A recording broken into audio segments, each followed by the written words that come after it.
ಉಳಿದಿದ್ದು ನಾಳೆ. ಓಂ ನಾರಾಯಣಂ ನಿಖಿಲಪೂರ್ಣಗುಣೈಕದೇಹಂ ನಿರ್ದೋಷಮಾಪ್ಯತಮಮಪ್ಯಖಿಲೈಃ ವಾಕ್ಯೈಃ ಅಸ್ಯೋದ್ಭವಾದಿತಮಶೇಷವಿಶೇಷತೋಪಿ ವಂದ್ಯಂ ಸದಾ ಪ್ರಿಯತಮಂ ಮಮ ಸನ್ನಮಾಮಿ. ನಾರಾಯಣಂ ಗುಣೈಃ ಸರ್ವೈರುದೀರ್ಣಂ ದೋಷವರ್ಜಿತಂ ಜ್ಞೇಯಂ ಗಮ್ಯಂ ಗುರುಂಶ್ಚಾಪಿ ನತ್ವಾ ಸೂತ್ರಾರ್ಥ ಉಚ್ಯತೆ. ನಿನ್ನದೆಲ್ಲ ಆಯ್ತೀಗ. ಇನ್ನೊಂದು ರೀತಿ ಅರ್ಥ ಮಾಡೋಕ್ಕೆ ಬರುತ್ತೆ. ಏನಂತ ಅದನ್ನು ಅಯೋಗ್ಯರಿಗಾದರೆ ನಾರಾಯಣ ಗುಣೈಃ ಸರ್ವೈರುದೀರ್ಣ ಅಲ್ಲ, ಅವ್ರ ಪ್ರಕಾರ ಹುಟ್ಟು ಸಾವು ಇರೋದು ತಿಳ್ಕೊಂಡ್ಬಿಡ್ತಾರೆ. ದೋಷವರ್ಜಿತನಲ್ಲ. ಆದ್ದರಿಂದ ದೇವರು ಅವನಿಗೆ ಅಜ್ಞೇಯನಾಗ್ತಾನೆ, ಅಗಮ್ಯನೂ ಆಗಿಬಿಡ್ತಾನೆ. ಇವರಿಗೆ ಗುಣವರ್ಜಿತತ್ವ ದೋಷವರ್ಜಿತತ್ವ ಗುಣಪೂರ್ಣ ತಿಳ್ಕೊಂಡಾಗ ಜ್ಞೇಯತ್ವ ಬಂತು, ಗಮ್ಯತ್ವನೂ ಬಂತು, ಉದ್ಧಾರ ಹೋಗ್ತಾನೆ. ಅಜ್ಞೇಯ ಕೃಷ್ಣ ವಿಶ್ವರೂಪ ತೋರಿಸಿದ್ರು ಕಾರಣಕ್ಕಾಗಲಿ, ಮುಟ್ಟೋದಂತೂ ಸಾಧ್ಯನೇ ಇಲ್ಲ. ಸೊ ಇದು ಯೋಗ್ಯರಿಗಾದರೆ ಹೀಗೆ, ಅಯೋಗ್ಯರಿಗಾದರೆ ಅಪೋಸಿಟ್. ಇದಿಷ್ಟು ಹೇಳಿದ್ರಲ್ಲ, ಇಷ್ಟು ಭಾಗ ಮಾಡಿದರು, 4 ಭಾಗ ಮಾಡಿದರು. ಋಗ್ವೇದ ಹೀಗೆ, ಆಮೇಲೆ ಯಜುರ್ವೇದ ಇಷ್ಟು ಭಾಗ ಅಂತೆಲ್ಲ ಹೇಳಿದ್ರಲ್ಲ. ಇದಕ್ಕೆಲ್ಲ ಏನೀಗ ಚತುರ್ವಿಂಶತಿಧಾ, ಏಕಶತಧಾ, ಸಹಸ್ರಧಾ, ದ್ವಾದಶಧಾ. ಚತುರ್ವಿಂಶತಿಧಾ ಋಗ್ವೇದನ 24 ಭಾಗ ಮಾಡಿದರು. ಆಮೇಲೆ ಏಕಶತಧಾ ಯಾವುದು ಯಜುರ್ವೇದ, ಸಹಸ್ರಧಾ 1000 ವೇದ, 1000 ಸಾಮವೇದ, ದ್ವಾದಶಧಾ 12 ಅಥರ್ವವೇದ. ಇಷ್ಟು ತದರ್ಥ ನಿರ್ಣಯಾಯ ಬ್ರಹ್ಮಸೂತ್ರಾಣಿ. ಅದಕ್ಕೆ ಸೂತ್ರಾರ್ಥಮಾಗೃಹ್ಯ ಕರ್ತವ್ಯ ಸರ್ವನಿರ್ಣಯ. ವೇದಾರ್ಥ ಮಾಡ್ಕೋಬೇಕಾದ್ರೆ ಸೂತ್ರಾರ್ಥ ಬೇಕು. ಯಾಕೆ ಸೂತ್ರದಿಂದನೇ ನಮಗೇನು ಗೊತ್ತಾಗೋದು? ಬೇರೆಯವ್ರ ವೇದ ಭಾಷೆ ಎಲ್ಲ ಏನಿತ್ತದು ಸೂತ್ರದಲ್ಲಿ ತಗೊಳ್ಳಿಲ್ಲ ಅವರು, ಅದಕ್ಕೆ ಅದು ನಿಜವಾದ ಭಾಷೆ ಆಗಲೇ ಇಲ್ಲ. ಆಚಾರ್ಯ ಏನು ಮಾಡಿದರು, ಸೂತ್ರದ ಹಿಂದೆಯೇ ಬರೆಯೋದ್ರಿಂದ ಅದು ಸರಿಯಾದ ವೇದ. ಗೊತ್ತಾಯ್ತಾ? ಆ ಬ್ಯಾಕ್ಗ್ರೌಂಡ್ ಬೇಕಾದ್ರೆ. ತಥೋ ಪ್ರತ್ಯೋಕ್ತಂ ಸ್ಕಾಂದೆ ನಾರಾಯಣಾದ್ ವಿನಿಷ್ಪನ್ನ. ಕತ್ಲಲ್ಲಿ ನಾವು ಕೆಲಸ ಮಾಡಿದರೆ ಹೇಗೋ ಹಾಗೆ ಸೂತ್ರದ ಬೆಳಕಿನಲ್ಲಿ ಅಲ್ಲಿ ಕೆಲಸ ಮಾಡೋದು ವೇದಾರ್ಥನ. ಇಲ್ಲ ಕತ್ಲಲ್ಲಿ ಆಪರೇಷನ್ ಮಾಡೋಕ್ಕೂ ಬೆಳಕಿನಲ್ಲಿ ಮಾಡಿಯೇ ಹೋಗ್ತಾರೆ, ಕತ್ಲಲ್ಲಿ ಹಾಕಿದರೆ ಸಾಧ್ಯ ಇಲ್ಲ. ಅದು ಆಪರೇಷನ್ ಶಸ್ತ್ರಚಿಕಿತ್ಸೆ, ಇದು ಶಾಸ್ತ್ರಚಿಕಿತ್ಸೆ. ಇದಕ್ಕೆ ಈ ಬೆಳಕು ಬೇಕು ಅಥವಾ ಆ ಬೆಳಕು ಬೇಕು. ನಾರಾಯಣಾದ್ ವಿನಿಷ್ಪ. ಟಾರ್ಚ್ ಹಾಕಿ ಆಪರೇಷನ್ ಮಾಡೋಕ್ಕಾಗತ್ತಾ? ಟಾರ್ಚ್ ಹಾಕಿ ಅದು ವ್ಯವಸ್ಥೆನೇ ಬೇರೆ ಇದೆ, ತಿಳಿತಾ? ನಾರಾಯಣಾದ್ ವಿನಿಷ್ಪನ್ನಂ ಜ್ಞಾನಂ ಕೃತೈಗೆ ಸ್ಥಿತಂ. ನಾರಾಯಣನಿಂದಾಗಿ ನಿಷ್ಪನ್ನ, ಅತ್ಯಂತ ನಿಷ್ಪನ್ನವಾಗಿ ಸುನಿಷ್ಪನ್ನವಾಗಿ ಕೃತಯುಗದಲ್ಲಿ ಜ್ಞಾನ ಇತ್ತು. ನೆನಪಿಗೆ, ಕೃತಯುಗ ಅಂದ್ರೆ ಏನರ್ಥ? ಮಿಥ್ಯಾಜ್ಞಾನ ಯಾರ್ಯಾರಿಗೂ ಇಲ್ಲ. ಎಲ್ಲ ಜನಗಳು ಹೇಗಿರ್ತಾರೆ? 100% ರಿಸಲ್ಟ್ ಬರ್ತಿರುತ್ತಲ್ಲ ಆಗಲೇ, ಆ ಥರದ ಕೇಸ್ ಅದು. ಕೃತಯುಗೆ ಸ್ಥಿತಂ ಕಿಂಚಿತ್ ತದನ್ಯಥಾ ಜಾತಂ ತ್ರೇತಾಯಾಮ್ ದ್ವಾಪರೇ ಅಖಿಲಂ. ಕಿಂಚಿತ್ ತದನ್ಯಥಾ ಜಾತಂ. ತ್ರೇತಾಯುಗದ ಸ್ವಲ್ಪ ಅಫೆಕ್ಟ್ ಆಯ್ತು, ಅದು ಸ್ವಲ್ಪ ಅಫೆಕ್ಟ್ ಆಯಿತು ತ್ರೇತಾಯುಗದಲ್ಲಿ. ದ್ವಾಪರೇ ಅಖಿಲಂ. ದ್ವಾಪರದಲ್ಲಿ ಪೂರ್ತಿ ಮುಚ್ಚೋಯ್ತು. ಅಂದರೆ ಯಥಾರ್ಥ ಜ್ಞಾನಿನೇ ಇದ್ದ ಕಾಲ ಹೊರಟೋಯ್ತು. ತ್ರೇತಾಯುಗದಲ್ಲಿ ನಿಯಮ ಭಂಗ ಆಯಿತು. ಇಲ್ಲಿ ಆಪೋಸಿಟ್ ಬಂತು, ಹೆಚ್ಚು ಕಡಿಮೆ ಮಿಥ್ಯಾಜ್ಞಾನಿಗಳೇ ಜಾಸ್ತಿ ಆಯಿತು. ಅದಕ್ಕೊಂದು ಪ್ರಸಂಗ ಬೇರೆ ಒದಗಿತ್ತು. ಗೌತಮಸ್ಯ ಋಷೇ ಶಾಪಾತ್ ಜ್ಞಾನೇತು ಅಜ್ಞಾನತಾಂಗತೆ. ಗೌತಮರ ಶಾಪದಿಂದಾಗಿ ಏನೇನೂ ಇರದಂತೆ ಆಗೋಯ್ತು. ಗೌತಮರ ಶಾಪ ಆಯಿತು. ನೋಡಿ ಬೆಳಗ್ಗೆ ಸ್ವಲ್ಪ ಬೇಕಾದ್ರೆ ಮಧ್ಯಾಹ್ನ ಒಳ್ಳೆ ಜೋರ ಲೈಟ್ ಇರುತ್ತೆ. ಬರ್ತಾ ಏನಾಗ್ತಾ ಬರುತ್ತೆ, ಅದು ಸಾಯಂಕಾಲದ ಬೆಳಗ್ಗೆನೂ ತಾನು ಸ್ವಲ್ಪ ನಮಗೆ ಜಾಸ್ತಿ ಬಿಸಿ ಅನಿಸಲ್ಲ, ಬೆಳಕು ಬಿಸಿಲು. ಸಾಯಂಕಾಲ ಬಿಸಿಲು ಕಡೆ 12 ಗಂಟೆ ಮೇಲೆ ಏನಾಗುತ್ತೆ, ಆ ಕಡೆಯೆಲ್ಲ ಗುಲ್ಬರ್ಗ ಕಡೆಗೆಲ್ಲ ಬೆಳಿಗ್ಗೆ 7ರಿಂದ 12 ಆಫೀಸ್ ಮುಗಿಸ್ಬಿಡ್ತಾರೆ. ಭಾಳ ಪೀಕ ಮನೆ ಸೇರ್ಕೊಂಡ್ಬಿಡ್ತಾರೆ ಅಷ್ಟೊಳಗೆ ಅಂತ ಹೇಳ್ಬಿಟ್ಟು. ಬೇಸಿಗೆಯಲ್ಲಿ ಮಾತ್ರ ಅದು. ಇಲ್ಲಿ ಹಾಗಲ್ಲ, ಸಾಯಂಕಾಲ ಬಂತು. ಅಷ್ಟೊತ್ತಿಗೆ ಏನಾಯಿತು, ಸಾಯಂಕಾಲದ ಹೊತ್ತಿಗೆ ಎಷ್ಟಾಗುತ್ತೆ ಬೆಳಕಾಗಲೇ, ಸೂರ್ಯ ಮುಳುಗೋ ಹೊತ್ತಿಗೆ ತುಂಬ ಕಡಿಮೆ ಆಗಿದೆ. ಇದು ಒಂದು ಸ್ಟೇಜು. ಒಂದು ಆಯಿತು. ಗೌತಮನ ಶಾಪ ಬೇರೆ ಆಗಿಬಿಟ್ಟು ಪೂರ್ತಿ ಹೊರಟೋಯ್ತು. ಹೇಗೆ ಅಂದರೆ ಸಾಯಂಕಾಲ ಸೂರ್ಯನೇ ಡಲ್ಲಿದ್ದಾನೆ, ಟೋಟಲ್ ಎಕ್ಲಿಪ್ಸ್ ಬಂತು. ಒಂದ್ಸತಿ ಬಂದಿತ್ತು ಆ ಥರ. ಸುಮಾರು ನನಗೆ ಅನ್ಸೋ ಮಟ್ಟಿಗೆ ಅನದರ್ 79ನಲ್ಲಿ ಆಗ ಬಂದಿತ್ತಾಗ. ಸಾಯಂಕಾಲ 5:30 6 ಬಿಡ್ತದೆ. 5 ಬಿಟ್ಟು ಬಿಡ್ಕೊಳ್ಬಿಡಲಿಲ್ಲ ಪುಣ್ಯಕ್ಕೆ, ಬಿಡ್ತು 5:30 ಹೊತ್ತಿಗೆ. ಅದು ಯಾಕೆ ಹೇಳಿದ್ದಂದರೆ ಆಯ್ತು ಅದು. ಮೊದಲೇ ಸಾಯಂಕಾಲದ ಕತ್ಲು, ಅದರೊಳಗೆ ಸೂರ್ಯಗ್ರಹಣ ಬೇರೆ. ಆದ್ದರಿಂದ ಏನಾಯಿತು ಅಂದರೆ ನ್ಯಾಚುರಲ್ಲೇ ಸ್ವಾಪೇಂಟಿಗೆ ಜ್ಞಾನ ಹೋಯಿತು. ಇದು ಬಂದು ನೀನು ಪೂರ್ತಿ ಹೋಗಿ ಬ್ಲ್ಯಾಕ್ ಮಾಡಿದಾಗ ಗೌತಮರ ಶಾಪದ ಶಾಚಾರ ಬರೀಲಿಲ್ಲ.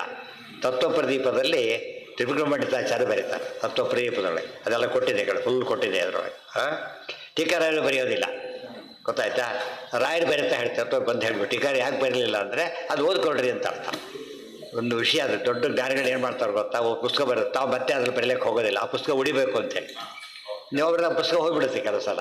ಉಡಿ ಚೆನ್ನಾಗಿದೆ ಇರಲಿ ಅಂತ ಹೇಳ್ಬಿಟ್ಟು ನಮ್ಮಲ್ಲಿ ಹಾಗಲ್ಲ, ಬರೆದ್ಬಿಟ್ಟು ಕೆಡಿಸಿ ಅದು ಇಲ್ದ ಮಾಡಿಬಿಡೋದು ಅಂತೇಳಿ ಮಾಡಬಾರ್ದು. ಅವ್ರ ಸಾಧನೆ ಇದೆ, ಅದು ಅವ್ರ ಪಾಡಿಗೆ ಇರಬೇಕು. ಅದು ಅರ್ಥ ಲೆಟಿ ಬಿಡು ಅಂತಾರಲ್ಲ ಹಾಗೆ ಅವ್ರ ಕುಡಿಬೇಕು. ತತ್ವೋಪ ಗುಡಿಸಿದ್ರು ಟೀಕಾರ ರಾಯರು ಬರೀತಾರೆ ತತ್ವಪ್ರತಿ ಉಕ್ತತ್ವಾತ್ ನೋಕ್ತ. ಅಲ್ಲಿ ಹೇಳಿದ್ದಕ್ಕೆ ಟೀಕಾರಾಯರು ಹೇಳಲಿಲ್ಲ ಅಂದರೆ ಟೀಕಾರಾಯರಿಗೆ ಗೊತ್ತಿದೆ, ತತ್ವಪ್ರದೀಪನೂ ಗೊತ್ತಿದೆ, ಅಲ್ಲಿ ಬಂದಿರೋದು ಗೊತ್ತಿದೆ. ಹೇಳಬಾರ್ದು, ಅದು ಹೇಳಿದ್ದನ್ನು ಓದ್ಕೊಳ್ಳಿ ಅಂತಲೇ ಬಿಟ್ಟಿದ್ದಾರೆ ಅಂತ. ಎಷ್ಟೋ ವಿಷಯ ಹಾಗೇನೆ. ಇಲ್ಲಿ ಪದ್ಮನಾಭ ತೀರ್ಥರಿಗೆ ಸನ್ಯಾರತನ ಕೆಲವು ಬರೆದಿರ್ತಾರೆ, ಹೇಳ್ತಾರೆ ಟೀಕೆಯಲ್ಲಿ ಅಲ್ಲೇ ನೋಡ್ಕೊಳ್ಳಿ ಅಂತ ಹೇಳಿ. ಟೀಕಾದಲ್ಲಿ ಅಲ್ಲೇ ನೋಡ್ಕೊಂಬಿಡಿ, ದೃಷ್ಟಾಂತ ಕೊಡೋದಿಲ್ಲ. ಇಲ್ಲಿ ವಿಷಯ ಹೇಳಿಬಿಟ್ಟು ದೃಷ್ಟಾಂತಗಳು ಬೇಕಾದ್ರೆ ಟೀಕಾದಲ್ಲಿ ನೋಡಿ ಅಂತ ಹೇಳ್ತಾರೆ. ನಮಗೆ ಟೀಕಾಕಾರ ಇವರಾದರೆ ಅವ್ರಿಗೆ ಟೀಕಾಕಾರ ಪದ್ಮನಾಭ ತೀರ್ಥರು. ಆ ಗ್ರಂಥ ಉಳಿಬೇಕು, ಸನ್ಯಾಯ ರತ್ನಾವಳಿ ಸತ್ತದ ಉಳಿಬೇಕು ಅಂತ ಗ್ರಂಥ ಉಳಿಸ್ತಾರೆ. Very important.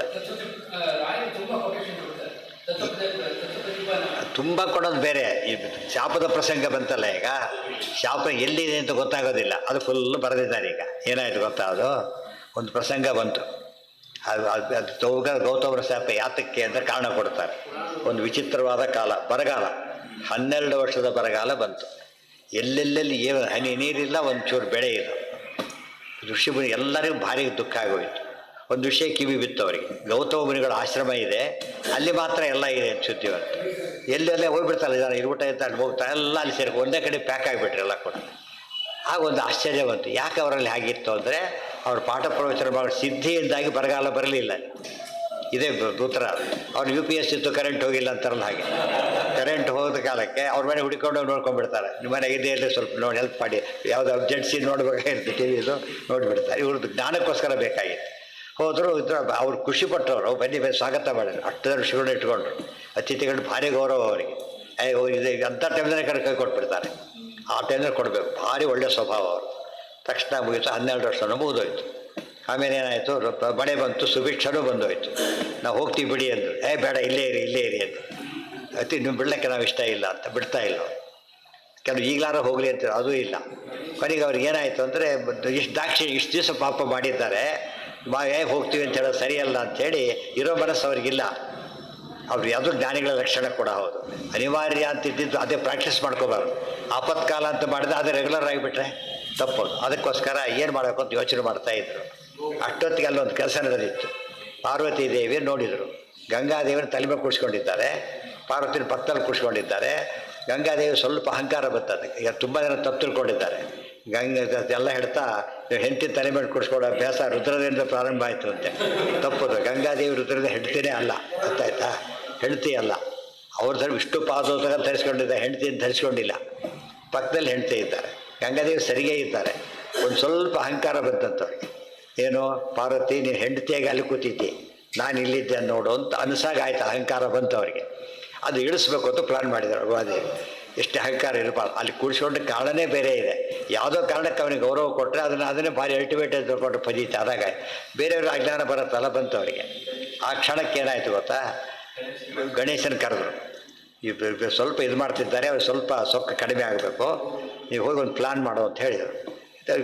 ಬೇರೆ ನೋಡ್ಕೊ ಅಂತ ಅರ್ಥ. ಅವ್ರು ಬಂದರು, ಸೀದಾ ಅಲ್ಲಿ ಬಂದರು. ಅಷ್ಟು ಗಣೇಶ ವೇಷದಲ್ಲಿ ಬರಲಿಲ್ಲ, ಓಟೋ ವೇಷದಲ್ಲಿ ಬಂದರು. ಬಂದ್ಬಿಟ್ಟು ಹೇಳಿದರು, ಏನು ವಿಷಯ ಅಂತ ಗೊತ್ತಿಲ್ಲದಾಗ ನಾನು ಮಾತಾಡಿದರು. ಇದಕ್ಕೆ ಬಂದ್ರಾ, ಆಗ ಈಗ ಮತ್ತೆ ಯಾಕೆ ಹೋಗೋದಿಲ್ಲ ಅಂತ ಕೇಳಿದರು. ಅಯ್ಯೋ ಬ್ರಾಹ್ಮಣ ಬಿಡ್ತಾನೆ ಇಲ್ಲ, ನಮ್ಮ ಏನು ಮಾಡಿ ಬಿಡ್ತಾನೆ ಇಲ್ಲ, ನೀವು ಮಾಡಲ ನಾನೀಗ ಅಂತ ಹೇಳಿದರು. ಮಾಡಿ ಸದ್ಯ ಹೊರಟು ಬಿಡ್ತೀವಿ ಅಂತ ಹೇಳಿದರು. ಹಾಗಿರೊಂದು ಮಾಯಾ ಗೋವನ್ನು ನಿರ್ಮಾಣ ಮಾಡಿ, ಮಾಯಾ ಗೋವನ್ನು ಕೃತಕ ನೋಡಿ, ಒಬ್ಬ ಋಷಿಗಳೇ ಮಾಯಾ ಗೋ ನಿರ್ಮಾಣ ಮಾಡಿದಾಗ ಸೀತಾದೇವಿ ಮಾಯಾ ಸೀತಾ ಮಾಡೋಕ್ಕೆ ಬರೋದಿಲ್ವಾ? ಚೆನ್ನಾಗಿ ಎಷ್ಟು ಸಿಂಪಲ್ ಇದು. ಅದನ್ನು ನೋಡಿದಾಗ ಅದು ಅರ್ಥ ಆಗುತ್ತೆ.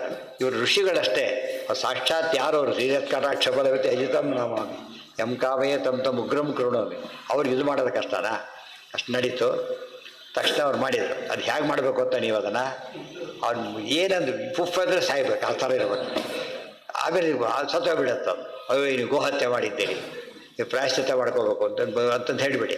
ಆಗ ಅವರು ಗಾಬರಿ ಆಗಿಬಿಡ್ತಾರೆ. ಅವರು ಸ್ವಾಮಿ ಹಾಗಾಯಿತು, ಏನು ಪ್ರಾಯಶ್ಚಿತ್ತ ಮಾಡ್ಕೊಳ್ಳಿ ಅಂತ ಕೇಳ್ತಾರೆ. ನೀವು ಹೇಳಿ ಆಗ ಏನು ಅಂದರೆ, ಶಿವನ ಹೇಳಬೇಕು, ಗಂಗೆ ಇದ್ದಾಳಲ್ಲ, ಗಂಗೆನ ಹರಿಸ್ಬೇಕು ಇದ್ರ ಮೇಲೆ, ಆ ಗೋ ಬದುಕುತ್ತೆ, ನಿಮಗೆ ಆಗ ಪಾಪ ಹೋಗುತ್ತೆ ಅಂತೇಳಿ. ಅಂದರೆ ತಾತ್ಪರ್ಯ ಒಂದು ದೊಡ್ಡ ಪಾಪ ಏನಂದರೆ, ಗೋವನ್ನೇನಾದ್ರು ಕೊಂದರೆ ಅದು ಬದುಕಿಸೋಕ್ಕೆ ಇಲ್ಲದೆ ಹೋದರೆ ನೀವು ಪಾಪ ಗಂಟು ಬಿಡುತ್ತೆ ಹಾಗೆ ಅಂತ. ವಾಪಸ್ ಕೊಡಬೇಕಲ್ಲ ಸಾಲ, ಆ ಥರ ವಾಪಸ್ ಬರಬೇಕು. ಅಷ್ಟು ಮಾಡಿ ಸರಿ ಹೋಗುತ್ತೆ ಅಂದರು. ಆಯಿತು ಅಂತೇಳಿದ್ರು. ವಾಪಸ್ ಹೋಗುತ್ತೆ, ನಮ್ಮ ಕೆಲಸ ಮುಗೀತು ಅಂತ ಹೊರಟುಬಿಟ್ರು. ಇವರೇನು ಮಾಡಿದರು, ಅದೇ ರೀತಿ ಮಾಡಿಬಿಟ್ರು. ಸ್ವಲ್ಪ ಇವ್ರು ಏನು ಮಾಡಿದ್ರು ಅಂದರೆ ಟೂ ಮಚ್ ಆಗಬೇಕು. ಅದಕ್ಕೂ ಅಷ್ಟೇ ಹೆಚ್ಚು ಇದು ಬಂದರೆ ಸ್ವಲ್ಪ ಇಂಥದ್ದು ಮಾಡೋದಿಲ್ಲ ಅಂತ ಹೇಳಬೇಕಾಗಿತ್ತು, ಮಾಡಲಿಲ್ಲ ಅವರು. ಮಾಡಿದರು. ಅವರು ಇದು ಹೊರಡ್ಬಿಟ್ರು. ಗೌತಮಸ್ಯ ಋಷಿ ಅನ್ನವಂತಮಾಶ್ರಮಂ ಅಂತ ಕರೀತಾರೆ. ಒಳ್ಳೆ ಬೆಳೆ ಇತ್ತು, ಅಲ್ಲಿ ಹೋಯ್ತಿದ್ದು. ಹೋಗ್ಬಿಟ್ಟು ತಿನ್ನಕ್ಕೆ ಶುರು ಮಾಡಿದ್ರು. ಗೌತಮರಿಗೆ ಭಾರಿ ಇದಾಯಿತು. ಅವ್ರಿಗೇನು ಗೋವಿನ ಒಂದು ಮಾತಿದೆ, ಗೋ ಮನೆಯೊಳಗೆ ಬಂದು ಏನೇ ತಿಂದರೂ ಕೂಡ ಓಡಿಸ್ಬೇಡಿ ಅಂತ ಹೇಳ್ತಾರೆ. ಇದೇನು ತಿಂದರೂ ಮತ್ತೆ ವಾಪಸ್ ಕೊಡುತ್ತೆ, ಅದು ಹಾಲಾಗಿ ವಾಪಸ್ ಕೊಡುತ್ತೆ ಹೊರತು ಹಾಲು ಏನು ಕೊಟ್ಟರು ಅದು ವಾಪಸ್ ಕೊಡೋದು, ಜಾಸ್ತಿ ಪ್ಯೂರ್ ಮಾಡಿಕೊಡುತ್ತೆ ಇನ್ನೂ ಕೂಡ. ಅವ್ರಿಗೆ ಗೊತ್ತದೆಲ್ಲ ಕೂಡ. ಆದರೆ ದೇವ್ರ ನೈವೇದ್ಯಕ್ಕೆ ಎಷ್ಟು ಜನಕ್ಕೆ ಉಪಯೋಗ ಆಗುತ್ತಲ್ಲ, ಗೋವಿಗಿಂತ ಬ್ರಾಹ್ಮಣರು ಶ್ರೇಷ್ಠ, ಅದಕ್ಕಿಂತ ಪರ್ವತ ನೈವೇದ್ಯ ಬೇರೆ ಆಗಬೇಕು ಅಂಥೇಳಿ ಅವ್ರು ಏನು ಮಾಡಿದ್ರು ಓಡಿಸೋಕ್ಕೋಸ್ಕರ ಏನು ಮಾಡಿದ್ದಾರೆ, ಕೈ ನೀರು ತೊಗೊಂಡು ಹೀಗೆ ಹಾಕಿದ್ರು ಅಷ್ಟೇ. ನೀರು ಕೋಲಿನ ಮೆಲ್ಲಗೆ ಹೊಡೆಯೋದು ಅವೆಲ್ಲ ಮಾಡಲಿಲ್ಲ, ಬರೀ ನೀರು ತೊಗೊಂಡು ಹಾಕಿದ್ರು, ಪೋಷಣೆ ಮಾಡಿದ್ರು, ಸತ್ತು ಹೋಗಿಬಿಡ್ತಾರೆ. ಈಗ ಬಿಟ್ಟಿದ್ರೆ ಬಿಡುತ್ತಲ್ಲ ಆ ಥರ. ಅವ್ರಿಗೆ ಆಶ್ಚರ್ಯ, ಹೀಗಾಯ್ತಲ್ಲ ಅಂತ ಹೇಳಿದ್ರು. ಒಬ್ಬರೇ ಅವ್ರು ಕಾಯ್ಕೋಗಿ ಗೊತ್ತಿದ್ರು, ಸೈಡ್ ಬಿಗ್ ಎಲ್ಲಿದ್ದಾಗಿದ್ರು, ಬಂದುಬಿಟ್ರು. ಮಾಡಿದ್ದೀರಿ, ಅವರೇ ಮಾಡಿದಿರ್ತಾರೆ. ಭಾರಿ ಅನ್ಯಾಯ, ಭಾರಿ ಅನ್ಯಾಯ ಅದ್ರ ಭಾರಿ. ಆ ಕಾಲಕ್ಕೆ ಯೋಚನೆ ಮಾಡಲಿಲ್ಲ ಅವರು, ನಿಜಕ್ಕೂ ಅಂತ ತಿಳ್ಕೊಬಿಟ್ಟು ಭ್ರಮೆ ಬಂತು ಅವ್ರಿಗೆ. ಏನು ಮಾಡಬೇಕು ಅಂತ ಕೇಳಿದ್ರು. ಇನ್ನೇನು ಇಲ್ಲ, ನೀವು ಅದೇ ಪಾರ್ವತಿ ಪ್ಲಾನ್ ಮಾಡಿದಾಗ ಹೇಳಿಬಿಟ್ರು. ತಪಸ್ಸಿಗೆ ಕೂತರು ಪಾಪ. ಎಷ್ಟೋ ದಿವಸ ತಪಸ್ಸು ಮಾಡಿದ ಮೇಲೆ ಪ್ರತ್ಯಕ್ಷ ಏನು ಬೇಕು ಅಂತ ಕೇಳಿದ್ರೆ, ಗಂಗಾದಿ ಹರಿಬೇಕು ಅಂತ ಕೇಳಿದ್ರು. ಒಂದು ಬ್ರಾಂಚ್ ಹೋಗಿತ್ತಾಗಲೇ ಭಾಗೀರಥಿಯಾಗಿ, ಸೆಕೆಂಡ್ ಬ್ರಾಂಚ್ ಬಂತು ಅದಕ್ಕೆ ಅದೇನಾಯಿತು, ಗೋವಿನ ಮೇಲೆ ಹರಿಯಿತು, ಗೋ ಬದುಕಿತು. ಅದಕ್ಕೆ ಗೋದಾವರಿ ಅಂತ ಗೊತ್ತಾಯ್ತು. ಗೋವಿಗನ್ನ ಬದುಕಿಸಿ ಕೊಟ್ಟಂತಹ ನದಿ ಅಂತ ಹೆಸರು ಅದಕ್ಕೆ. ಗೋದಾವರಿ ನದಿಯಾಗಿ ಹರಿತು. ಅದಕ್ಕೆ ಗೋದಾವರಿ ಅಂದರೆ ಏನು, ಗಂಗೆ ಇನ್ನೊಂದು ಕವಲು ಅದು. ಗಂಗೆ ಆದಮೇಲೆ ನೆಕ್ಸ್ಟ್ ತಾರತಮ್ಯದಲ್ಲಿ ಬರೋದು ಯಾರು, ಗೋದಾವರಿ ನದಿ ತಿಳಿತಾ. ಆಮೇಲೆ ಅಲ್ಲ, ಕೃಷ್ಣ ಅಂತ ಬರುತ್ತೆ, ಕೃಷ್ಣ ಅವೆಲ್ಲ ಬರುತ್ತೆ, ಯಮುನಾ ಅಲ್ಲ, ಆಮೇಲೆ ಬರುತ್ತೆ. ಇದು ವಿಶೇಷ. ಈ ರೀತಿಯಲ್ಲಿ ವಿಶೇಷ ನಡೆದೋಯ್ತು. ಅವರಿಗೆ ಗೋವಿತ್ತು, ಸುಖ ಆಯಿತು. ಆಮೇಲೆ ಯೋಚನೆ ಮಾಡ್ತಾ ಕೂತ್ಕೊಂಡ್ರು. ನೋಡಿ ಎಷ್ಟು ಇಂಪಾರ್ಟೆಂಟ್, ಯಾರೋ ಬಿದ್ದಿರ್ತಾರೆ, ಮೊದಲು ಎತ್ತಬೇಕನ್ನ ಆ ಕೆಲಸ, ಆಮೇಲೆ ಮುಂದಿನ ಪ್ರಶ್ನೆ ಮತ್ತೆ ಅದು ಯಾರು ಹೊತ್ತು ಮುಖ ನೋಡಿ ಎತ್ತೋದಲ್ಲ. ಯಾರೇ ಆಗಿದ್ರು ಬದುಕಬೇಕು ಅವರು, ತಕ್ಷಣ ಎದುರಿಸ್ಕೊಡಿಸ್ಬೇಕಾಗಿತ್ತು. ಮಾಡಿದರು ಅವರು. ಆಮೇಲೆ ಯೋಚನೆ ಯಾಕೆ ಹೀಗಾಯಿತು ಅಂತ ಇನ್ವೆಸ್ಟಿಗೇಷನ್ ಶುರು ಮಾಡಿದರು. ತಪಸ್ಸಿಗೆ ಕೂತರು. ಎಲ್ಲ ಪ್ಲಾನೆಲ್ಲ ಕಣ್ಣಿಗೆ ಕಾಣಿಸ್ತು. ಎಲ್ಲ ಕಾಣಿಸಿದ್ದು ಎಷ್ಟು ಕಾಣಿಸ್ತು, ಇದೆ ಎಷ್ಟು ಚೆನ್ನಾಗಿ ಬರೀತಾರೆ ಇವರು ತತ್ವಪ್ರದೀಪದಲ್ಲಿ. ಅಂದರೆ ಅವ್ರು ಋಷಿಗಳು ಪ್ಲಾನ್ ಎಲ್ಲ ಇದೆಲ್ಲ, ರುದ್ರದೇವ್ರ ವಿಚಾರ, ಉಮಾದೇವಿ ಅದ್ಯಾವುದೂ ಗೊತ್ತಿಲ್ಲ ಅವರಿಗೆ. ಅವ್ರಿಗೆ ನಿಲ್ಬಿಟ್ಟು ಅಷ್ಟಿತ್ತು. ಈ ಋಷಿಗಳು ಕುತಂತ್ರ, ಯಾರ್ದೋ ಒಟ್ಟಿನ ಮಾತು ಕೇಳ್ಕೊಂಡು ಮಾಡಿದ್ದಾರೆ. ತಾವು ಹೋಗಲಿ ಅಂತ ಹೇಳೋದು ಬೇಡ ಅಂತ ಹೇಳ್ತೀನಿ ಅಂತ ನಾನು ಇಲ್ಲಿ ವೃಥಾ ಅಪವಾದ ಕಟ್ಟಿದ್ದಾರೆ. ಇದೆಲ್ಲ ಯಾತಕ್ಕೆ ಮಾಡಿದರು, ಅವ್ರಿಗೆ ಜ್ಞಾನ ಸಾಮರ್ಥ್ಯ ಇತ್ತು ಓದಿದ್ದಕ್ಕೆ, ಅದಕ್ಕೋಸ್ಕರ ದುರುಪಯೋಗ ಮಾಡಿಕೊಂಡಿದ್ದಾರೆ. ಜ್ಞಾನ ನಾಶವಾಗಲಿ, ಡಿಸ್ಮಿಸ್ ಮಾಡಿದಾಗೆ ಆ ಪೋಸ್ಟ್ ಕಳೆದು ಬಿಟ್ಟರೆ, ಜ್ಞಾನ ದೊಡ್ಡದು, ಅದು ಹೋಗಲಿ ಶಾಪ ಕೊಟ್ಬಿಟ್ಟು. ಅಲ್ಲಿಗೆ ಏನಾಯಿತು, ಜ್ಞಾನ ಪೂರ್ತಿ. ಇದಿಷ್ಟು ಬ್ಯಾಕ್ಗ್ರೌಂಡ್ ಇಲ್ಲರೂ ಅರ್ಥ ಆಗೋದಿಲ್ಲ. ಅದಕ್ಕೆ ಆಚಾರ್ಯ ಏನು ಹೇಳಿದರು, ಟೀಕಾ ಬೇರೆ ಅಂತ ಹೇಳಿದ್ರು, ಇವೆಲ್ಲ ಸೇರಿ ಅಂತ ಅರ್ಥ. ಬ್ಯಾಕ್ಗ್ರೌಂಡ್ ಪುರಾಣದಲ್ಲಿ ಸಿಗುತ್ತೆ, ಇದು ಕಥೆ ಇವತ್ತಿಗೂ ಸಿಗುತ್ತೆ. ಗೊತ್ತಾಯ್ತಾ, ಪುರಾಣದಲ್ಲಿ ಬರುತ್ತೆ, ಶ್ಲೋಕ ದೊಡ್ಡ ದೊಡ್ಡ ಕಥೆ ಡೀಟೇಲಾಗೇ ಬರುತ್ತೆ. ಸಮ್ಮರಿ ಬ್ಯೂಟಿಫುಲ್ಲಾಗಿ ಬರೆದಿದ್ದಾರೆ. ಇಷ್ಟೇ ಓದ್ಬಿಟ್ರೆ ಸಾಕು. ಇದು ನಡೆದ ಕಥೆ. ಗೌತಮಸ್ಯ ಋಷೇಶ್ಯಾಪ, ಇದು ವಾದ್ರಾಸ ಭಾರಿ ಚೆನ್ನಾಗಿ ಬರೀತಾರೆ. ಮೊದಲೇ ಏನಿದು, ಟಾಪರಲ್ಲಿ ಫ್ಯಾಗ್ ಎಂಡ್ ಅಂದರು ಒಂದೇ, ಕಲಿಯುಗದ ಸ್ಟಾರ್ಟಿಂಗ್ ಅಂದರು ಒಂದೇ. ಮೊದಲು ನ್ಯಾಚುರಲ್ಲಿನೇ ಜ್ಞಾನ ಹೋಗೋ ಕಾಲ ಇದು. ಒಂದು ಮೊದಲೇ ಕಪಿ, ಫಸ್ಟ್ ಮೊದಲೇ ಕಪಿ. ಆಮೇಲೆ ಏನಾಯ್ತು, ಅದಕ್ಕೆ ಯಾವುದೋ ಒಂದು ಹೆಂಡದ ಬಾಟ್ಲು ಸಿಕ್ತು, ಕುಡ್ದಾಕ್ಬಿಡ್ತು. ಏನಾಯ್ತು ಅದು ಎಲ್ಲೇದು, ಬದಲೇ ಕಪಿ. ಅದು ಕುಡ್ದವರು ಹುಚ್ಚು ಮಾಡ್ತಾರೆ, ಕುಡಿದು ಬಿಡ್ತು. ಅದು ಸಾಲದು, ಪಿಶಾಚಿ ಬೇರೆ ಸೇರಿಕೊಡ್ತು, ದೆವ್ವ ಬೇರೆ ಹಿಡಿತು. ಅದಕ್ಕೆ ಮೂರಾಯಿತು. ಅದು ಸಾಲದು ಅಂತೇಳಿ ಒಂದು ಚೇಳು ಬೇರೆ ಕಚ್ಚಿತು. ಅವಾಗ ಏನಿರ್ಬೇಕು, ಅದಕ್ಕೆ ಒದ್ದಾಡಿ ಬಿಡೋದು, ಹುಚ್ಚು ಕುಡಿಯುತ್ತಲ್ಲ ಆ ಜನ ಹಾಗಾದ್ರು ಅಂತ ಹೇಳ್ತಾ. ಕಪಿರಪಿಶ ಕಾಪಿಶಾಯನ ಮದಮತ್ತಃ. ಕಾಪಿಶಾಯನ ಅಂದರೆ ಹೆಂಡ, ಮೊದಲೇ ಕಪಿ, ಅದು ಕುಡಿತು. ಕೊನೆಗೆ ಅಪಿಚ ಪಿಶಾಚಗ್ರಸ್ತ ವೃಶ್ಚಿಕ ಸಂದಷ್ಟ ಕಿಂಬ್ರೂಮೋ ವೈಕೃತಂ. ಸುಭಾಷಿತ ಆ್ಯಕ್ಚುಲಿ ಅದು ಸುಭಾಷಿತ ಕೋಟ್ ಮಾಡ್ತಾರೆ. ಇದಕ್ಕೋಸ್ಕರ ಉಪಾಷಿತ ಬಂದಿದ್ದಲ್ಲ ಅದು, ಅದು ಇದಕ್ಕೆ ಅನ್ವಯ ಮಾಡ್ತಾರೆ. ಅದರ ಸೌಂಡ್ ಹೇಳ್ಬಿಟ್ಟು ಬರೀತಾರೆ. ಹೀಗಾಯಿತು. ಆದ್ದರಿಂದ ಅವ್ರು ಹುಚ್ಚ ಬಟ್ಟೆ ಥರ ಆಗೋಗ್ಬಿಟ್ರು. ಅಖಿಲಂ ಎಕ್ಸ್ಟ್ರಾ ಇದು, ಇನ್ನೂ ಸ್ವಲ್ಪ ಇರಬೇಕಾಗಿದ್ದ ಕಾಲ ಅದು. ಪ್ರದೋಷದಲ್ಲಿ ಸ್ವಲ್ಪ ಬೆಳಕಿರುತ್ತಲ್ಲ, ಸ್ವಲ್ಪ ಹೊತ್ತು ಸೂರ್ಯ ಮುಡಿದ ಮೇಲೆ ಕೂಡ ಬೆಳಕಿರುತ್ತೆ, ಅದು ಕೂಡ ಮುಚ್ಚೋಗ್ಬಿಡುತ್ತೆ ಪೂರ್ತಿಯಾಗಿ.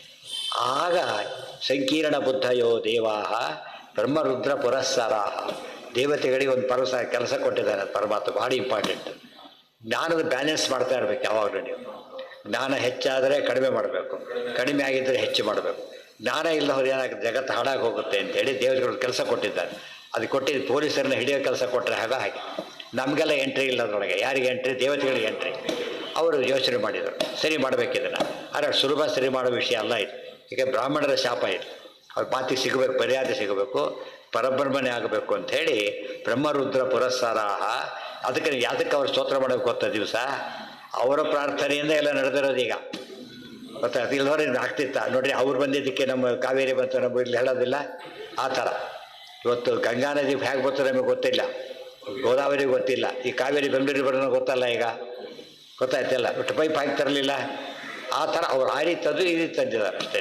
ಅವಾಗ ಥ್ಯಾಂಕ್ ಅವ್ರ ಕಾಲಕ್ಕಾಯ್ತು ಅಂತ ಹೇಳೋದಿಲ್ಲ, ಅದನ್ನ ಕೃತಜ್ಞತೆ ಬೇಕು. ಅದನ್ನ ನಾವು ಕೃತಜ್ಞತೆ ನೆನೆಸ್ಕೋಬೇಕೀಗ. ಇದ್ರ ಆಚಾರ ಬರ್ತಿದ್ರ, ವೇದವ್ಯಾಸರು ಬರ್ತಾರೆ, ಆಚಾರ ಬರ್ತಾರೆ, ಆಚಾರ ಟೀಕಾರರು ಬರ್ತಿದ್ರ, ಇದೆಲ್ಲ ಯೋಚನೆ ಮಾಡಿದರೆ ಅದು ಗೌರವ ಕೊಡೋ ಸಂಕೇತ. ಅವರಲ್ಲಿ ಏನು ಮಹಾ ಅಂತ ಹೇಳಿಬಿಟ್ರೆ ಹೋಗ್ಬಿಡುತ್ತಾರೆ. ಆ ಕೆಟ್ಟ ಬುದ್ಧಿ ಬರಬಾರ್ದು ಹಾಗೆಲ್ಲ ಕೂಡ. ಅವ್ರು ಬರದೇ ಹೋಗಿದ್ರೆ ಮುಂದಿನ ಹೋಗ್ಬಿಡ್ತಾರೆ.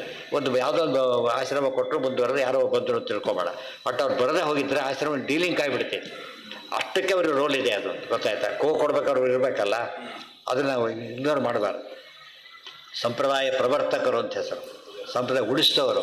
ಅವ್ರ ಬಾಯಿ ಬಂದ ಬಯ್ಯೋ ದೊಡ್ಡ ಪಾಪ ಮುಂದೆ ಹೇಳ್ತಾರೆ. ಆಗ ದೇವರು ಕೇಳ್ಕೊಂಡ ಪರಮಾತ್ಮ ಹೇಳ್ತಾರೆ, ಶರಣ್ಯಂ ಶರಣಂ ಜಗ್ಮುಹು. ಈಗ ನಮ್ಗೆ ಅರ್ಥ ಆಗುತ್ತೆ. ಉಳಿದವ್ರು ಯಾರು ಕೂಡ ತಾವೇ ಮಾಡಲಾಗದ ಕೆಲಸ, ಸ್ವಾತಂತ್ರ್ಯೇಣ ಬ್ರಹ್ಮಾದಿ, ಉಳಿದವ್ರಿಗೆ ಬರೋದೇ ಇಲ್ಲ. ಅದಕ್ಕೆ ಅವ್ರೇನು ಮಾಡಿದ್ರು, ನಾರಾಯಣ ಕೇಳಿದ್ರು. ಅನಾಮ ಎಂಬಂದ್ರೆ ದೇವರಿಗೆ ದೋಷ ಇಲ್ಲ ಯಾವುದು ಕೂಡ. ಇಲ್ಲೊಂದು ಪ್ರಶ್ನೆ ಬರ್ತದೆ. ಈಗ ತುಂಬ ಜನ ಹೇಳ್ಬೇಕಾದ್ರೆ ಏನು ಮಾಡ್ಬಿಡ್ತಾರೆ, ದೇವತೆಗಳು ಜ್ಞಾನ ಹೋಯ್ತು ಅಂತ ಹೇಳ್ಬಿಡ್ತಾರೆ. ಬಟ್ ನಮ್ಮವರೇ ಹೇಳ್ತಾರೆ, ಒಬ್ಬನೇ ಭಾರಿ ಜೋರಾಗಿ ಹೇಳ್ತಾ ಹೊರಟ್ಬಿಡ್ತಾರೆ. ದೇವತೆಗಳ ಜ್ಞಾನ ಯಾಕೆ ಹೋಗ್ಬೇಕು ಅದಕ್ಕೆ? ಯಾಕೆ ಶಾಪ ಕೊಟ್ಟಿರೋದು ಯಾರಿಗೆ? ರಾಯರ ಟೀಕಾರಾಯರು ಬರೀತಾರೆ, ರಾಯರು ಬರೀತಾರೆ, ಎಲ್ಲ ಕೊಡಿ ಬರ್ತಾರೆ. ಇದೆಲ್ಲರಿಗೂ ಕೊಟ್ಟ ಶಾಪ ಅಲ್ಲ ಅದು. ಯಾರಿಗೂ ನೋಟಿಸ್ ಕೊಟ್ಟು ಟ್ಯಾಕ್ಸ್ ಕೊಟ್ಟಿಲ್ಲ ಅಂತೇಳಿ ಕೊಟ್ಟವ್ರಿಗೆ ಯಾಕೆ ಅಪ್ಲಿಕಬಲ್ ಆಗುತ್ತದು? ನಾಟ್ ಅಪ್ಲಿಕಬಲ್ ಅಷ್ಟೇ. ಇವನೇ ಕೊಟ್ಟಿಬಿಟ್ರು ಅಪ್ಲಿಕಬಲ್ ಆಗೋದಿಲ್ಲ. ಅದಕ್ಕಿದು ಗೌತಮ ಋಷಿಗಳ ಶಾಪ ಕೊಟ್ಟು ಯಾರಿಗೆ? ಅದು ಈ ಋಷಿಗಳಿಗೆ ಸಂಬಂಧಪಟ್ಟಿದ್ದು, ಬೇರೆಯವ್ರಿಗೆ ಕೊಟ್ಟಿದ್ದಲ್ಲ ಅದು. ಅದು ಬ್ರಹ್ಮಾದಿ ಜ್ಞಾನ ಹೋಯ್ತು ಕೇಳೋಕೆ ಹೋದ್ರು ಅಲ್ಲ, ಇವ್ರಿಗೆ ಜ್ಞಾನ ಹೋಗಿದ್ದು ಕೊಡೋಕೆ ಅವ್ರಿಗೆ ಕೇಳೋಕೆ ಹೋದರು. ಅಂದರೆ ಒಬ್ಬ ನಮ್ಮವರೇ ಹೇಗೆ ತಪ್ಪು ಮಾಡುವಾಗ ಸಾಕ್ಷಿ ಇದೆಲ್ಲ ಕೂಡ. ಎಲ್ಲರಿಗೂ ಜ್ಞಾನ ಹೋಗೋದಿಲ್ಲ. ಮನುಷ್ಯ ಭೂಲೋಕದ ಋಷಿಮುನಿಗಳಿಗೆ ಹೋಯ್ತು ಹೊರತು ಬೇರೆಯವರಿಗಲ್ಲ. ಅದು ಸರಿ ಮಾಡಲಿಕ್ಕೆ ಕೇಳಿದರು. ಜಾತ ಎಲ್ಲ ದೇವತೆ ಋಷಿಗಳು ದೇವದಲ್ಲ, ದೇವತೆಗಳಿಗೆ ಪ್ರಶ್ನೆನೇ ಇಲ್ಲ. ಅವ್ರಿಗೆ ಅಪ್ಲಿಕಬಲ್ ಇಲ್ಲ. ಫಸ್ಟ್ ಈಗ ಇವತ್ತು ಪಕ್ಕದ ಸ್ಟೇಟಿ ಮಾಡಿದ ನಿಯಮ ನಮಗೆ ಅನ್ವಯ ಅಲ್ಲ. ಗೊತ್ತಾಯ್ತಾ? ಪಕ್ಕದ ಸ್ಟೇಟಿ ಮಾಡೋ ನಿಯಮ ನಮಗೆ ಅನ್ವಯ ಅಲ್ಲ. ಅದು ಯಾರು ಪಾರ್ಟಿಗೆ ಒಂದು ರೂಲ್ ಮಾಡಿ ಇನ್ನೊಂದು ಪಾರ್ಟಿಗೆ ನಾಟ್ ಅಪ್ಲಿಕಬಲ್. ಬೈಲಾ ಅಂತ ಮಾಡ್ಕೋತಾರಲ್ಲ, ಬೈಲಾಸ್ ಅವ್ರಿಗೆ ಮಾತ್ರ ಅಪ್ಲೈ ಆಗ, ಬೇರೆಯವರಿಗೆಲ್ಲ. ಅಂದರೆ ಕೆಲವು ಪಾಠ ಒಂದು ಅವಸರ ಹೇಳೋದ್ರೊಳಗೆ ಯಾರ್ಯಾರು ಅಜ್ಞಾನ ಬಂದು ಹಾಕಿಬಿಡ್ತಾರೆ. ಅದು ನಿಜ ತಮಗಿರುತ್ತೆ, ಅದು ಉಳಿದವ್ರಿಗೆ ಹಂಚಿಬಿಡ್ತಾರೆ ಅಷ್ಟು ಪೂರ್ತಿ. ಅವತೀರ್ಣು ಆಗ ದೇವರು ಏನು ಮಾಡ್ದ, ತೈರ್ ವಿಜ್ಞಾಪಿತ ಕಾರ್ಯಸ್ತು. ನೋಡಿ, ಜ್ಞಾಪಿತ ಕಾರ್ಯ ಅಲ್ಲ, ವಿಜ್ಞಾಪಿತ ಕಾರ್ಯ. ಪದ ಹೇಗೆ ಸ್ವಾರಸ್ಯ ನೋಡಿ. ಜ್ಞಾಪನ ಮಾಡು, ವಿಜ್ಞಾಪನ ಮಾಡು. ಗೊತ್ತಾಯ್ತಾ? ದೊಡ್ಡವರಿಗೆ ಜ್ಞಾಪನ ಮಾಡೋದು ಅಂದರೆ ಏನರ್ಥ? ತಪ್ಪದು. ನೆನಪಿಸಿಕೊಡೋದು ಅಂದರೆ ದೊಡ್ಡ ನೆನಪಿಸಿಕೊಡೋದಾ? ಆಗಲ್ಲ. ಪ್ರಾರ್ಥನೆ ಮಾಡೋದು. ವಿಜ್ಞಾನ ಬಿ ಸೇರಿಸಿದ ತಕ್ಷಣ ಏನಾಯ್ತದ? ಅರ್ಥನೇ ಬೇರೆ ಆಗುತ್ತೆ. ಅದಕ್ಕೆ ತೈರ್ ವಿಜ್ಞಾಪಿತ ಕಾರ್ಯಸ್ತು, ಅವರಿಂದ ವಿಜ್ಞಾಪಿಸಲ್ಪಟ್ಟಂಥ ಕಾರ್ಯ. ಸ್ವಾಮಿ ದಯವಿಟ್ಟು ಅನುಗ್ರಹ ಮಾಡಿ ಪ್ರಾರ್ಥನೆ ಮಾಡಿದ್ದಕ್ಕೆ. ಭಗವಾನ್ ಪುರುಷೋತ್ತಮ ಇದೆಲ್ಲ ಹೇಗೆ ವಿಜ್ಞಾಪಿತ ಕಾರ್ಯ ಅಂತ ನಿರ್ಣಯದಲ್ಲಿ ಬರೀತಾರೆ ಆಚಾರ್ಯರು. ಗೊತ್ತಾಯ್ತಾ? ಬರೆದ್ಬಿಟ್ಟು ಡಿಟೇಲ್ 10ನೇ ಅಧ್ಯಾಯ ಶುರುವಾಗೋದೇ ಇದರಿಂದ. ಅದಕ್ಕೆ ಸೇರಿಸ್ಕೊಳ್ದೆ ಹೋಗಿಬಿಟ್ರೆ ಬ್ಯಾಕ್ಗ್ರೌಂಡ್ ಗೊತ್ತಾಗೋದೇ ಇಲ್ಲ. ಅವರೆಲ್ಲ ಹೋದರು ಕ್ಷೀರಾಬ್ದೇರು ಉತ್ತರಂ ತೀರಂ, ಅಲ್ಲಿಗೆ ಹೋಗಿ ಪ್ರಾರ್ಥನೆ ಮಾಡಿದರು. ವ್ಯಾಸಾವತಾರ ಮಾಡಬೇಕು ನೀವೀಗ ಅಂಥೇಳಿ. ಇದು ಇಲ್ಲಿ ಆಚಾರ್ಯ ಬರೀಲಿಲ್ಲ, ಅಲ್ಲೆಲ್ಲ ಹೇಳಿದ್ರಿಂದ ಅಲ್ಲಿ ಹೇಳಲಿಲ್ಲ. ಸೇರಿಸ್ಕೊಳ್ಳೋದಾದ್ರೂ ತಪ್ಪಾಗಿಬಿಡುತ್ತೆ. ತೈರ್ ಮಹಾಯೋಗಿ ಸತ್ಯ ಅವತೀರ್ಣೋ ಮಹಾಯೋಗಿ ಸತ್ಯವತ್ಯಾಂ ಪರ. ಹುಟ್ಟಿದ ಅಂತ ಹೇಳಿಲ್ಲ, ಅವತಾರ ಮಾಡಿದರು ಅಷ್ಟೇ. ಅಲ್ಲಿ ದೇವಕಿ ವಸುದೇವ ನಿಮಿತ್ತ ಹೇಗೋ ಸತ್ಯವತಿಯ ಪರಾಶರ ನಿಮಿತ್ತ ಇದು. ಯೋಗಿ ಉತ್ಸನ್ನಾನ್ ಭಗವಾನ್ ವೇದಾನ್ ಉಜ್ಜಹಾರ ಹರಿಸ್ವೈ. ಮುಂದೇನು ಮಾಡಿದಂತ ಬರುತ್ತೆ ನಾಳೆ. ಸರ್ವೇಂದ್ರಿಯ ಪ್ರೇರಕೇಣ ಶ್ರೀ ಪ್ರಾಣಪತಿನೇ ಯದವೋಚ ಮಹಂ ತೇನ ಪ್ರಿಯತಾಂ ಕಮಲಾಲಯ. ಅಷ್ಟು ತಪಸ್ಸು ಮಾಡಿ ಬಂದ ಜ್ಞಾನ ನಾವು ಕಣ್ಣೆತ್ತು ಕೂಡ ನೋಡೋದಿಲ್ಲ ಅಂದರೆ ಎಷ್ಟು ತಪ್ಪಾಗೋದಿಲ್ಲ. ಋಷಿಗಳಿಂದ ಕೊಡಿಸಿದ ಜ್ಞಾನ ಇದು. ಎಷ್ಟೊಂದು ಯಾವುದು ಬಿದ್ದು ಬಿಟ್ಟರೆ ಸಿಟ್ಟು ಬಂದುಬಿಡುತ್ತೆ. ಯಾಕೆಂದರೆ ವಸ್ತು ಅಲ್ಲದು, ಅವ್ರ ಮೊಮೆಂಟು ಅವರಿಂದ ಜ್ಞಾಪಕ ಇರ್ತದೆ.